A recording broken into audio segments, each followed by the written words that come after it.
So I have the right to submit this contribution. So with the right to submit contribution under the project's GPL license, I agree my contribution may be distributed under the project's GPL license. I've read and agreed to the terms in the CLA.md. So basically, the contributor license agreement is saying, by contributing to Holder, you grant Holder team, which is very optimistically named. Right now it's me, but hopefully one day there'll be a team of open source contributors if this app ever gets released. The right to use, modify, distribute, sub-license, or relicense your contributions as part of the Holder project. So basically, we've got the right to move up to the next GPL if we want to, and also give exceptions. For example, like if we want to put it in the Apple App Store, the Apple App Store is a bit naff. If you put an open source thing in the Apple App Store, Apple just assumes it's a proprietary thing anyway, and Apple will add loads of like weird rules onto it, like, oh, you can't pirate it and can't share it and can't do all those things, which is a violation of the GPL. So we have an exception. Open source apps that go into the App Store, they get wrapped in Apple's crap saying you can't distribute it, but then we subvert it by saying, hey, get the source code at our GitHub repository. So you do actually have the right to distribute it and share it with your friends and with your neighbors and with your family. So yeah, Apple adds a load of junk to it. And part of the problem is, like, for example, that if I want to put it in the App Store and somebody else has contributed to it and Apple put all this junk on top, that other contributor can say, hey, I don't consent to my code having all this junk Apple terms on top, even though they're just like, they're defeated immediately by the fact that it's on GitHub. To handle that problem, contributors give me the right to stick it on the App Store or whatever, where it will be covered in this junk. I don't know if I want to, but if I do put it on there, then Apple will wrap it in some kind of junk rule saying, like, you can't share this. And then we just immediately subvert it everywhere, saying, no, please do share this. This is very common. Every open source project will make you sign one of these. Like, the GNU projects will have a contributor license agreement. You trust the team enough to keep it open source and to deal with open source licensing issues. But yeah, when we want to like stick it on the App Store, then we can.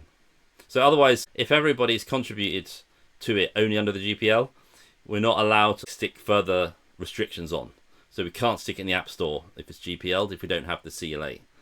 But again, I don't know if we want to put it in App Stores, but if we wanted to put it in App Stores, then that's what we'd have to do.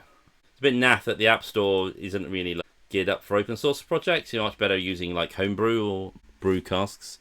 There are different ways to like distribute on Apple. You have that thing where you just drag it across to simulate putting it in the app directory. You can have brew.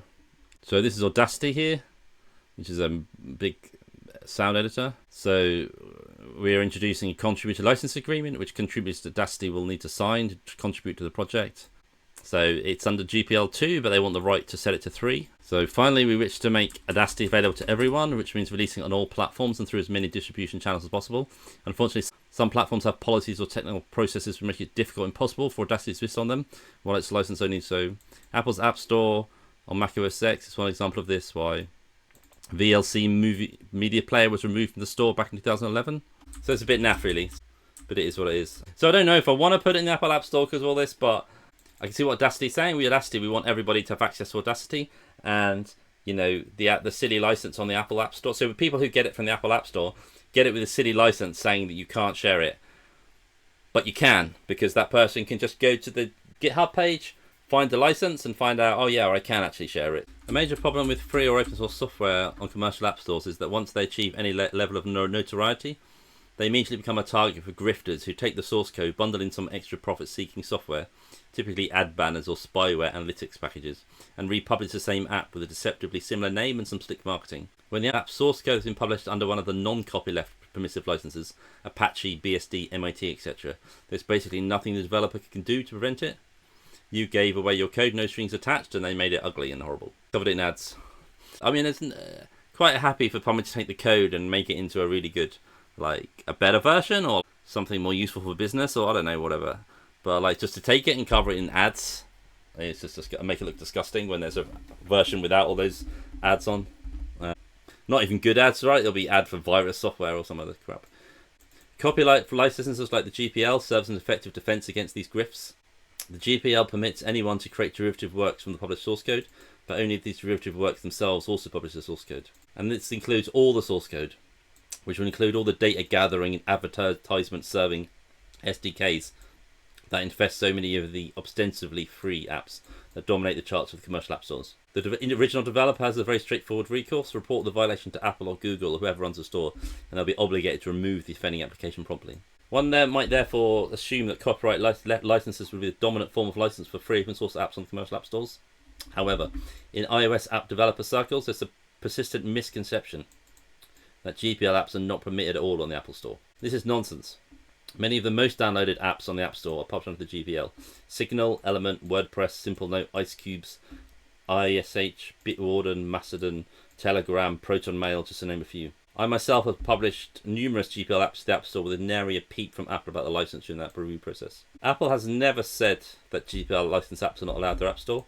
The truth is, Apple couldn't care less about how you license your software. It's true the Apple App Store has many problematic policies, usage restrictions, mandatory DRM, and the ability for a single company to remotely disable or remove software without using consent. The Google Play Store has nearly identical policies. So this is the fun part. GPL has a clause that says, if the program you received or any part of it contains a note stating it's governed by this license along with a term that is a further restriction, you may remove that term.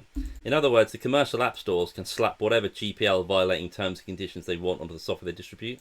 The end user can duly ignore all of them and continue to exercise their rights to study, modify and redistribute the software however they want. So there we go. So that's a good article. So when we distribute something on the App Store, if we do, then they stick a load of crap in it.